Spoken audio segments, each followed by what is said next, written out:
ಸ್ನೇಹಿತರೆ ನಮಸ್ತೆ, ನಿಮಗೆಲ್ಲ ಮತ್ತೊಮ್ಮೆ ಯಾದಗಿರಿ ನ್ಯೂಸ್ಗೆ ಸ್ವಾಗತ.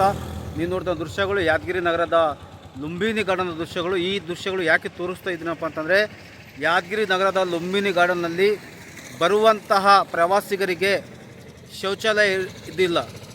ಇದರ ಬಗ್ಗೆ ನಾನು ನಿರಂತರವಾಗಿ 6 ತಿಂಗಳು ಮತ್ತು 6 ತಿಂಗಳ ಮೇಲ್ಪಟ್ಟೆ ಆಗಿತ್ತು ನಿರಂತರವಾಗಿ ಸುದ್ದಿ ಮಾಡುತ್ತಿರುವ ಹಿನ್ನೆಲೆಯಲ್ಲಿ ಈಗ ಅದನ್ನು ಶೌಚಾಲಯವನ್ನು ನಿರ್ಮಿಸಿದರು. ನಿರಂತರ ಸುದ್ದಿಗೆ ಎಚ್ಚೆತ್ತುಕೊಂಡ ಅಧಿಕಾರಿಗಳು ಮತ್ತು ಜನಪ್ರತಿನಿಧಿಗಳು ಇಲ್ಲಿ ಯಾದಗಿರಿ ನಗರದ ಲುಂಬಿನಿ ಪಾರ್ಕ್ ಹೊರಗಡೆ ಶೌಚಾಲಯವನ್ನು ನಿರ್ಮಿಸಿದರು. ಆದರೆ ಕೆಲವು ದಿನಗಳ ನಂತರ ನಿರ್ಮಿಸಿದ ನಂತರ ಉದ್ಘಾಟನೆ ಆಗಿಲ್ಲ. ಮತ್ತೆ ಅದು ಉದ್ಘಾಟನೆ ಆಗಿಲ್ಲ ಅಂತೇಳಿ ನಾನು ಮತ್ತೆ ನಿರಂತರವಾಗಿ ಸುದ್ದಿ ಮಾಡಿದೆ. ಉದ್ಘಾಟನೆ ಮಾಡಿದರು. ಉದ್ಘಾಟನೆ ನಂತರ ಮತ್ತೆ ಅವರು ಯಾರಿಗೂ ಸಹ ಓಪನ್ ಮಾಡದೆ ಅನನುಕೂಲ ಆಗಿತ್ತು.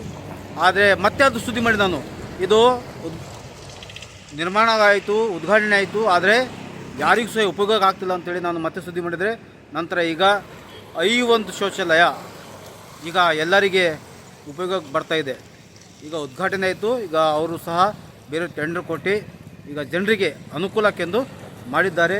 ಮಾಡಿದಂಥ ಜನಪ್ರತಿನಿಧಿಗಳಿಗೆ ಮತ್ತು ಅಧಿಕಾರಿಗಳಿಗೆ ತುಂಬ ಹೃದಯಪೂರ್ವಕ ಧನ್ಯವಾದಗಳು.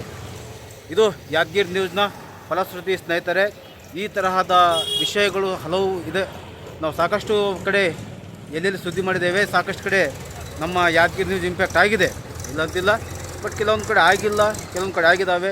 ಆಗಲಾರ್ದ ಕಡೆ ನಾವು ನಿರಂತರ ಸುದ್ದಿ ಮಾಡುವಂಥ ಪ್ರಯತ್ನ ಮಾಡೋಣ ಅಂತ ಹೇಳ್ತಾ ಈ ವಿಡಿಯೋನ ಎಲ್ಲರಿಗೂ ಶೇರ್ ಮಾಡಿ ಮತ್ತು ಯಾದಗಿರಿ ನ್ಯೂಸ್ಗೆ ನಿಮ್ಮ ಅನಿಸಿಕೆಗಳು, ನಿಮ್ಮ ಅಭಿಪ್ರಾಯ ತಿಳಿಸಿ. ಧನ್ಯವಾದಗಳು.